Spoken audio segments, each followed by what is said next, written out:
The following is a hockey podcast out of Vancouver and Surrey, British Columbia. It'll only consist of a lot of puck talk and even more BS, or in actual words, banter and satire. Enjoy, and as always, go Canucks go.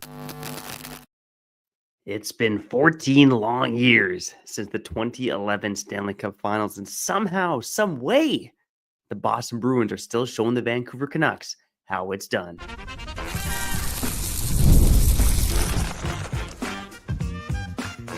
You're Locked On Canucks, your daily podcast on the Vancouver Canucks, part of the Locked On Podcast Network, your team every day. Hey, welcome to another episode of Locked On Canucks. Happy Friday to you.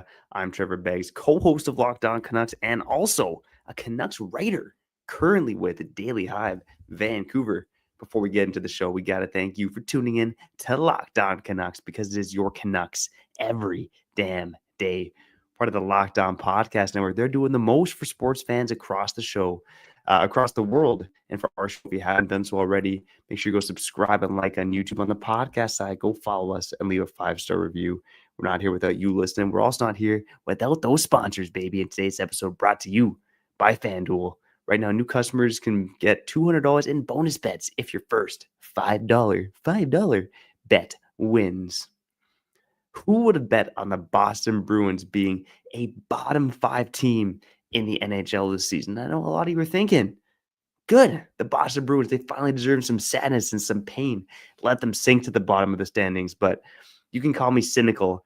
I'm seeing it a little bit differently. And I want to touch on that here to kick off Locked On Canucks. How the Boston Bruins, 14 long years after the 2011 Stanley Cup Finals, are once again showing the Canucks how it's done. I do want to touch on the Lindholm and Zadorov thing as well and get a bit of good news from the Vancouver Canucks. The fact that they didn't sign those two guys in free agency. We'll also get to some updates in practice and preview the weekend ahead as well. Yeah, the Vancouver Canucks, it might not matter too much, but they are still playing hockey games as well. But let's kick off the show by talking about the Boston Bruins thing, all right? So if you look at the standings just a couple of months ago, the Boston Bruins and the Vancouver Canucks were pretty much in the same position. If we want to look to, the end of February, right? I have February 25th up here. The Boston Bruins had 62 points in 59 games. They were 2 points out of a playoff spot. The Vancouver Canucks, 63 points in 57 games, almost the exact same spot, and they were just 1 point out of a playoff spot. And since then, both teams have gone in drastically different directions. Of course, the Canucks made their big selling or retooling move, if you want to call it that, in JT Miller, and then turned around and traded that first-round pick for Marcus Pettersson. But more importantly, at the trade deadline, they held on to their assets in Brock Besser, in Pius Suter, in Derek Forbort, assets that they could have gotten some cash for, some picks, some futures for at the trade deadline. The Boston Bruins, on the other hand, realizing that it was a seller's market, something that we talked about here time and time again on Locked On Canucks, they gutted their team. They were actually one of the few teams to really gut their roster at the trade deadline.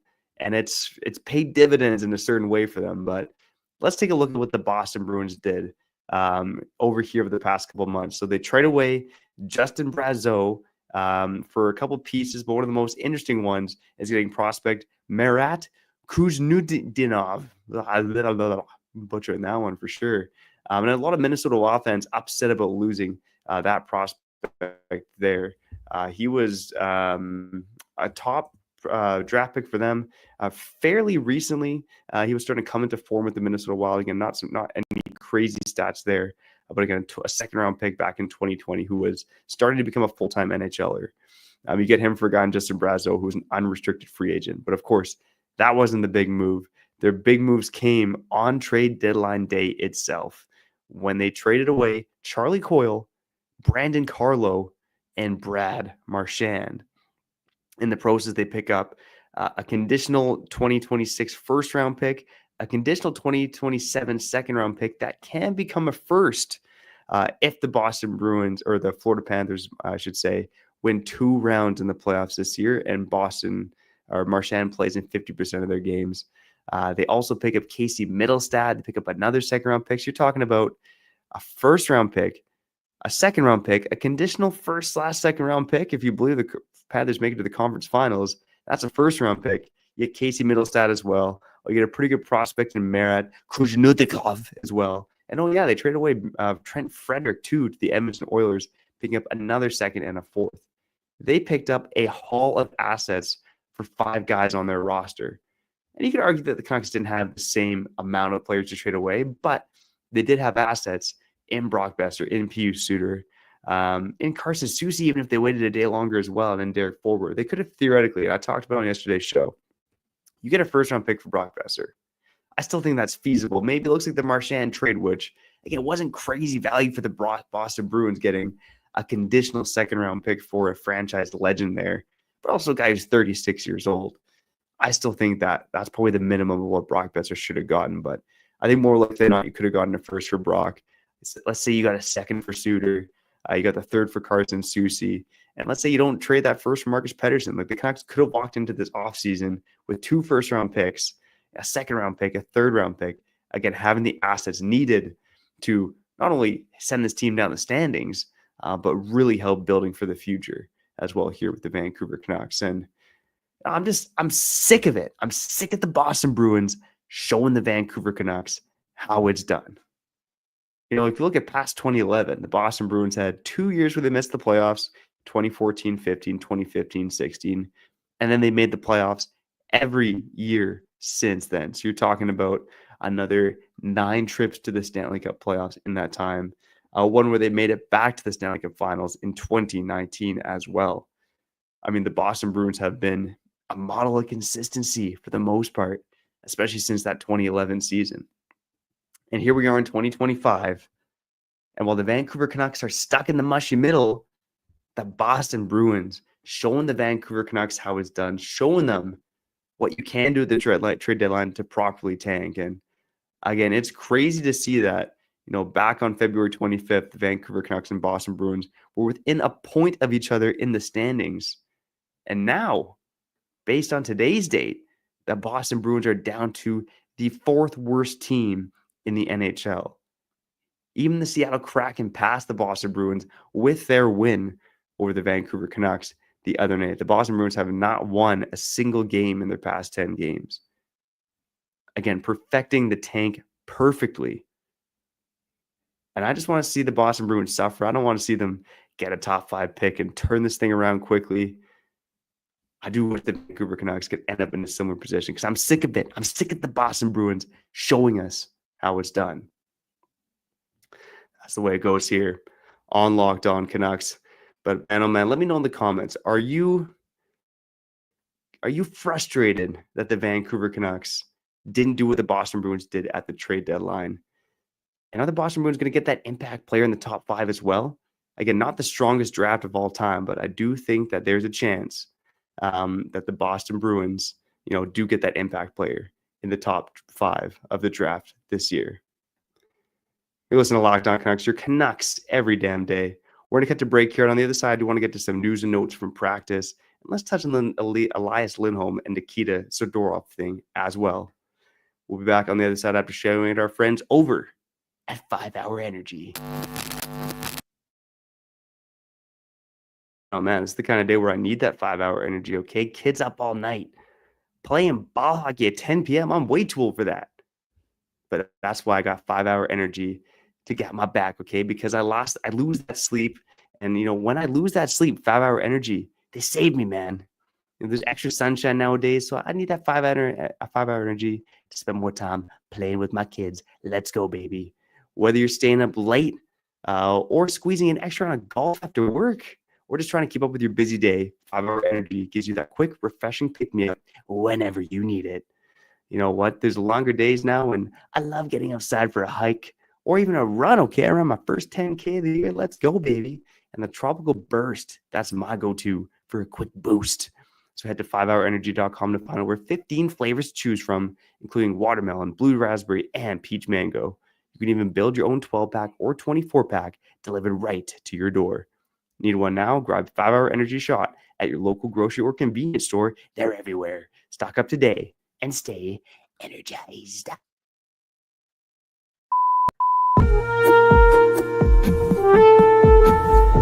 All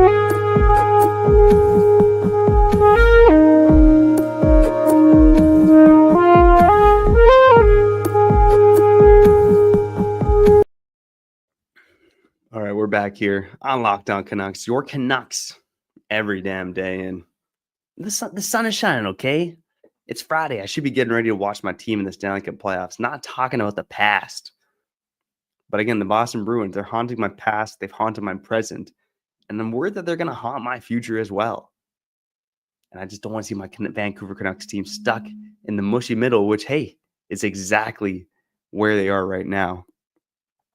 But it could have been worse with the Vancouver Canucks, and that is because one of the big topics from last offseason is the fact that Elias Lindholm and Nikita Zadorov, the players who they paid, reasonable assets for, they decided to walk in free agency instead of re-signing with the Vancouver Canucks. And not going to lie, that's looking like the right call.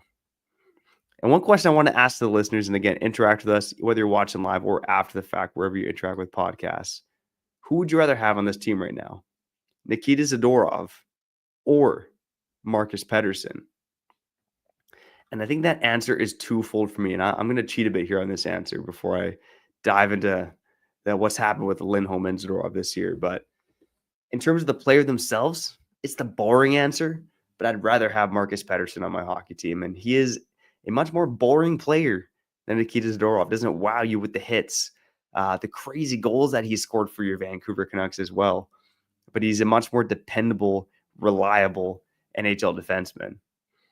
Now, that being said, you look at what the Canucks paid to get Marcus Pettersson, trading away a first-round pick, and then signing into an extension at 6 years, $5.5 million per season.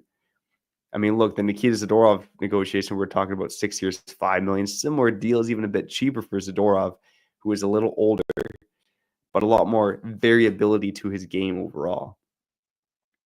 And again, it hasn't been a banner season there for Nikita Zadorov with the Boston Bruins. It hasn't really been a banner season for anyone over there.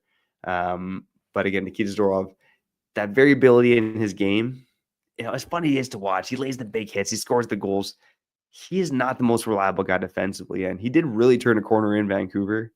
But he had a bit of a rough start here as well, whereas you look at Marcus Pettersson, and it's been kind of boring, but he's come in here and helped this team defend pretty darn well. He's helped this team have the best penalty kill in the NHL. Again, a much more reliable player, but I'm just saying, Nikita Zadorov, you trade a third and a fifth to get him, signing him at 6 times 5. I would rather that than trading an unprotected first-round pick for Marcus Pettersson and paying that guy more money. So let me know in the comments if you feel the same way. Elias Lindholm, though, I think this is the one where Vancouver really dodged a bullet. Elias Lindholm, again, the Canucks reportedly wanted to give this guy up to $7 million per season, and he said no. And it's probably a good thing that he did. Now, I know what you might be thinking. The Canucks, again, they've lost Horvat now. They've lost Miller. Pettersson, nowhere to be seen, including at practice today. This team could have used another center. Well, guess what? Boston needed a center. They paid Elias Lindholm the money, and it has not worked out. And this is the first year of a 7-year deal, paying him $7.75 million per season. He has a no-move clause in the first 5 years of that. He's been playing like ass this year for the Boston Bruins. Gave 14 goals, 39 points in 76 games. They tried really hard to pigeonhole him into a role with David Pastrnak there early on in the season. And it did just not work for your Vancouver Canucks. For the Boston Bruins. Oh. We got a bit of lag there. All right, I'm back here on Locked On Canucks. But again, the Canucks did dodge a major bullet with Elias Lindholm. They dodged a smaller bullet with Nikita Zadorov, but I do think that Nikita Zadorov still would have been a pretty darn good fit on this team. He was a good fit in the locker room. Again, you have guys ahead of him in, Quinn Hughes and Philip Hronek. You wouldn't have needed to trade away that first-round pick for Marcus Pettersson. You might have been able to, help out the offense a bit more with the return from the JT Miller trade if you kept Zadorov. So that trickle-down effect does have me feeling the Canucks should have kept Zadorov instead of trading assets to sign Marcus Pettersson. But I will say I'm pretty glad that they did not give the money to Elias Lindholm. Now, let's get some news and notes from your Vancouver Canucks at practice today. The big update is that Nils Höglander is back, baby. Nils Höglander, he's not in his non-contact jersey anymore. So it sounds like he will return for the Vancouver Canucks this weekend.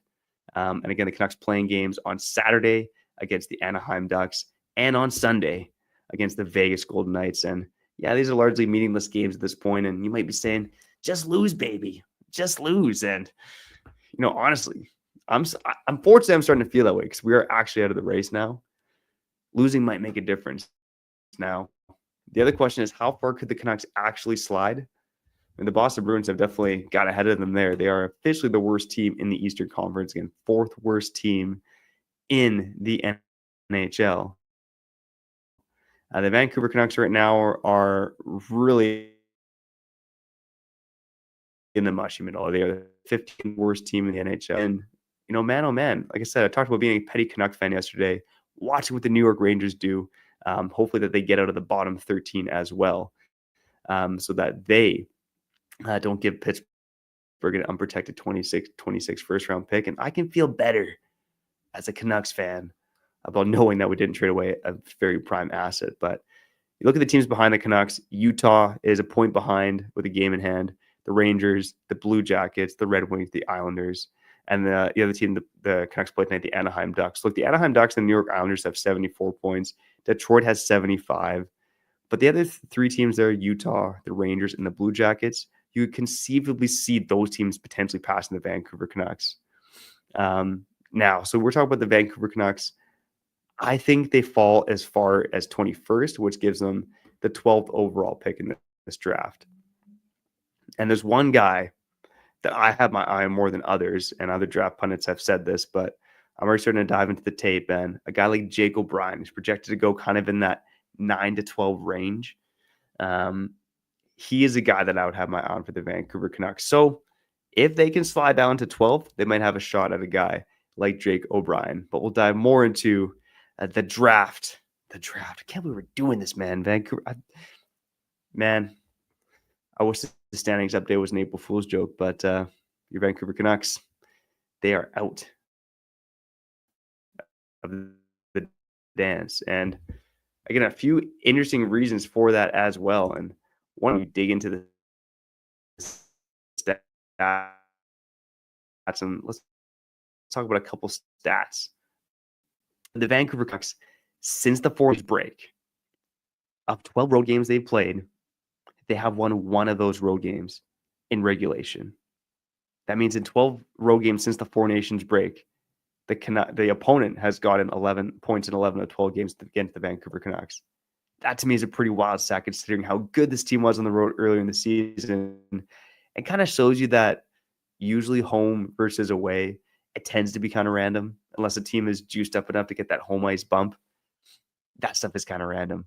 The only time the Vancouver Canucks won outright on the road since the Four Nations was the 5-2 win recently against the New York Islanders.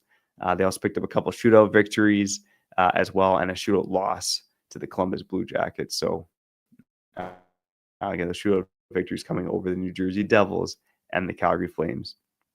Another really interesting stat is that the Canucks actually have bottom 5 team save percentage since the Four Nations break. Now, of course, Thatcher Demko was on a heater before the Four Nations. Kevin Lankinen was playing pretty darn well himself. But since then, Kevin Lankinen hasn't played that well. Artur Shilovs came in and gave us one good game, one bad game. Thatcher Demko's been a bit hit and miss, but the Canucks ranking 27th right now in team save percentage since the Four Nations break. So the defense has played well. The Canucks are actually scoring more goals. It's been the goaltending that's let this team down most over the past couple of weeks. And it's a big reason why. We talk about the goddamn draft next week. Unbelievable. Okay, let's talk a bit more about the weekend ahead for your Vancouver Canucks. Get some of your comments as well. And maybe even get an update from my co-host, Kyle Bowen. That's coming up on the other side. You're listening to Locked On Canucks, your Canucks every damn day. We'll be back on the other side of friends over FanDuel.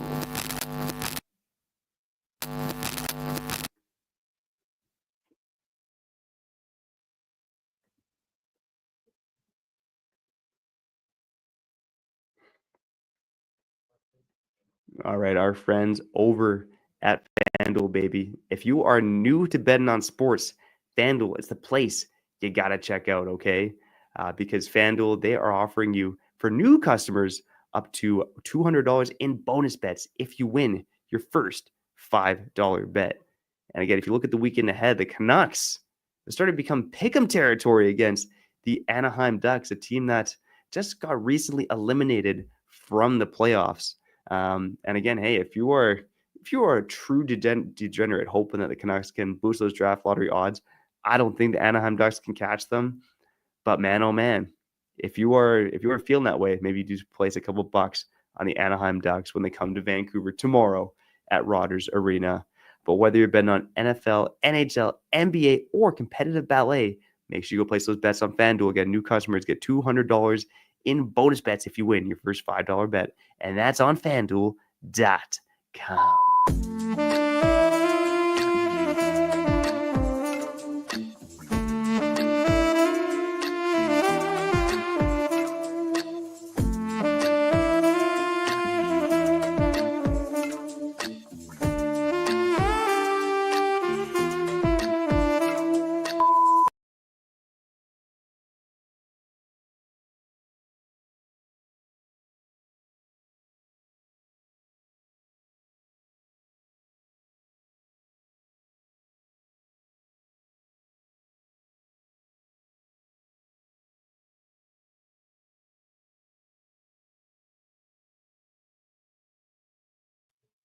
All right, we're back here on Locked On Canucks. Your Canucks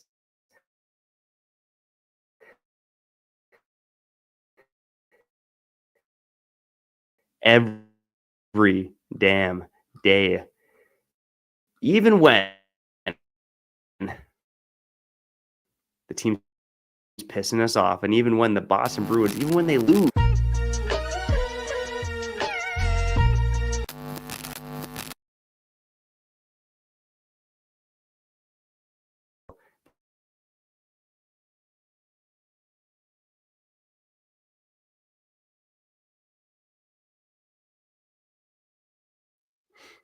Oh, Uncle Ricky breaking into the show as well. Again, it's been a tough go for the Vancouver Canucks. Tough go for my Wi-Fi today as well. And look, seriously, let's answer this question right here from the people. Seriously, where is Kyle? Let's try to get the update here from Kyle Bowen on Locked On Canucks.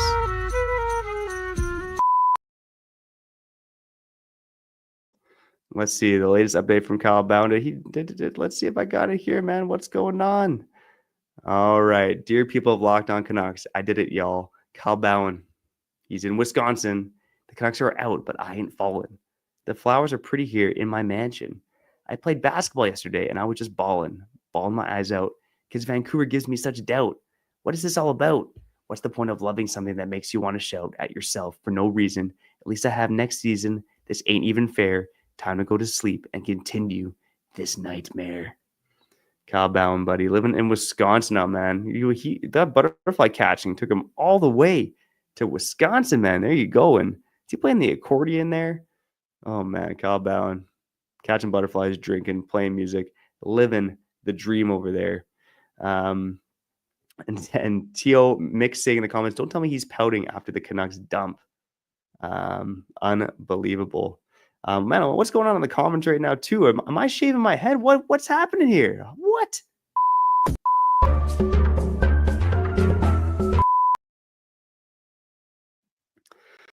Oh, man. Apparently, what was it in the comments? The video gets 9 likes. Trevor will shave his head in solidarity with Kyle. And Mike Laval saying, I got 9 likes, so guess I'm going bald, baby. You like this? Yeah. Well, I'm telling you, man, I will say it. At nighttime sometimes, I let my daughter wash my hair, and she turns around and tells me that, Daddy, your hair's falling out.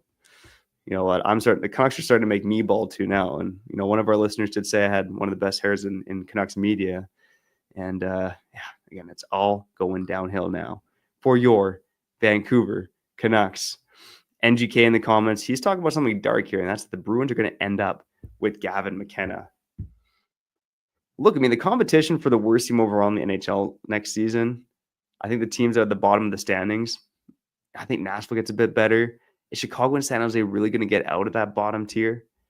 And the Boston Bruins still have David Pastrnak, and they're likely going to have healthy Charlie McAvoy. Jeremy Swayman's probably going to have a better season. I don't think they're going to end up in the Kevin McKenna sweepstakes, but man, oh man, that would be something that would haunt me as a Canucks fan. And man, how is this even possible? Becky Roberts in the comments saying she has two teams that she loves: the Canucks and the Bruins. What? How is that even possible, man? Unbelievable. And NGK kind of spitting out saying, if you're a Bruins fan who likes the Canucks, whatever. If you're a Canucks fan who likes the Bruins, you're not really a Canucks fan. And hey, I don't want to gatekeep on fandom, man. There's casual fans and there's hardcore fans. We welcome them all here on Locked On Canucks. But yeah, I would say if you are a Bruins and Canucks fan, you're just a casual Canucks fan. And that's okay, man. That's okay, because being a Canucks fan can be painful. And if you want some happiness in life, you probably got to cheer elsewhere than cheering for the Vancouver Canucks. But man, oh man, when this team does figure it out, it's going to be pretty darn sweet, okay? I'm believing that the Canucks will figure it out one day, but heading into this weekend, we'll see if they can actually do better than they did against the Seattle Kraken. And I will say this, when you look at some of the stats behind that Kraken game, 5-0 was a tough score there. But in terms of expected goals, the Canucks had 4 expected goals. The Kraken had less than 2. They capitalized off the rush. Thatcher Demko had an off night. Joey Decord was good. The Vancouver Canucks should be better this weekend. Do we actually want them to be better? That's a different story. The Vegas Golden Knights still playing for the division. The Anaheim Ducks playing not to be a bottom feeder. So those teams should have something to play for. We're going to find out if the Canucks have something to play for next weekend. All right, I got to get out of here. The Wi-Fi is lagging. The sun is shining. We appreciate you for tuning into Locked On Canucks. If you like what we're doing, hanging in there, go like and subscribe on YouTube. On the podcast side, go follow us and leave a 5-star review. I'm Trevor Beggs. One love to Kyle Bowden, one love to you, and you've been listening to Locked On Canucks.